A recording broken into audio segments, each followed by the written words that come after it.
Hi sisters, அஸ்ஸலாமு அலைக்கும். எல்லோரும் எப்படி இருக்கீங்க? என்னடா எடுத்த உடனே வீடியோவில் மாவு பேசுகிற மாதிரி காட்டுறேனேன்னு பார்க்குறீங்களா? அட ஆமாங்க, இந்த மாவோடு நான் ரொம்ப நேரமாக போட்டு இறங்கிட்டு இருக்கேன். என்ன மாவுனா, இது அரிசி மாவு. அரிசி மாவு வந்து பச்சரிசி மாவு அரைச்சிட்டு வந்து அதில் வந்து ரொட்டி சுடலாம் அப்படின்னு சொல்லிட்டு பிளானு. இதெல்லாம் இப்போ யாருங்க இதை போட்டு அரைச்சிட்டு செஞ்சுக்கிட்டு இருக்கா? இது என் பையனுக்கு ரொம்ப பிடிச்சிருக்குன்னு சொல்லிட்டு எங்கள் அம்மா மாவை அரைச்சிட்டு வந்து அது வந்து பெரிய ப்ராசஸ்.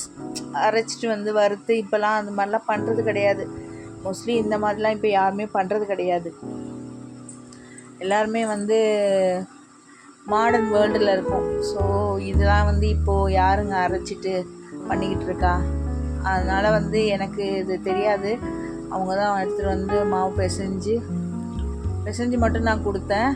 அவங்க தான் வந்து தட்டி போட்டு பண்ணிக்கிட்டு இருந்தாங்க.